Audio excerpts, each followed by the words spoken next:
The shadow in the forest, the cold November evening. The forest was unusually quiet. The rain drummed softly on the bare branches, and a thick fog lay on the ground, hiding everything beyond a few meters away. The locals of the small town of Lakeview always avoided the forest after dark, especially at this time of year when the darkness covered everything, an invisible veil. But it was on this very evening that 25-year-old Danny Hayes went into the forest. Danny was the town's golden boy, a talented athlete, captain of the school football team, and later, a successful manager in his father's small construction business. However, something in his life had gone wrong in recent months. Neighbors began to notice his strange behavior. He was nervous, avoided people, spoke of mysterious phone calls and unknown threats. No one knew what troubled him so much or why he went into the forest late at night when all reasonable people were already home. The next morning, when Danny didn't show up for work, his father, Mark Hayes, sounded the alarm. Within a few hours, the police found his car on the edge of the forest. Everything inside was in order. The keys were in the ignition, and his phone was on the seat. But Danny himself was nowhere to be found. The police combed the forest but found nothing. There were no signs of a struggle, no clues, only a trail that abruptly ended in the soft earth, as if Danny had simply vanished into thin air. The town was shaken by the news of his disappearance, but this was only the beginning. A week later, a local hunter named Roy Patterson found Danny's body. It lay at the foot of an old oak tree, mutilated, with cuts and burn marks. In his hands, he clutched a dirty rag, and his eyes stared straight up at the sky as if he had seen something horrific in his last moments. But the strangest thing was the marks on his neck. They looked like chain marks, heavy. Iron links had dug into his skin, leaving deep scars. The investigation began immediately. The police questioned everyone who knew Danny, trying to gather any clues, but no one could explain why he went into the forest, why he was found in that state, or what the strange marks on his neck meant. Meanwhile, rumors spread around town like wildfire. Some claimed to have seen strange lights in the forest at night. Others spoke of an old local legend about the shepherd. They said that in the forest, by that very oak tree, strange people once lived, cultists who worshipped an ancient forest spirit. An old town chronicle mentioned that in the late 19th century, people disappeared in those parts, and marks carved with a knife were found on trees.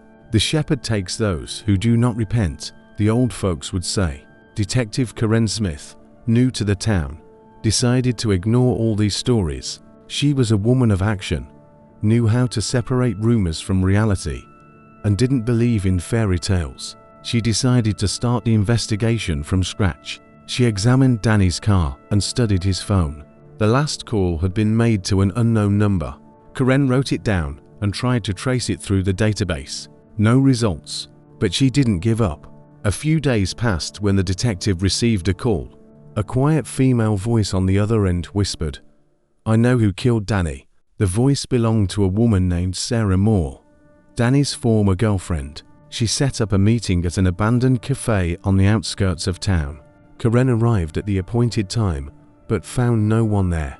Inside the cafe, it was dark and empty, with only moonlight seeping through a cracked window. Suddenly, she heard a faint rustle. Slowly, clutching a flashlight, Karen approached the back door. The door was ajar, and she nudged it open with her foot. In the dim light, Sarah Moore's figure appeared. The girl looked terrified. Sarah confessed that a few weeks ago, Danny had contacted her, saying he had found something horrible in his father's documents. He was convinced his father was involved in some shady dealings, and that someone from his past was haunting their family. He spoke of some deal, Sarah whispered, but he didn't have time to share the details. The next day after this meeting, Sarah disappeared. Karen sensed the story was taking an even darker turn. The police found her empty car near the same forest. By then, fear had gripped the entire town. Rumors about the shepherd and the cultists spread with renewed strength. People were afraid to go out at night, and those living near the forest began packing their belongings to leave. Karen continued the investigation, despite all the warnings. One night, while studying old archives, she noticed one strange detail.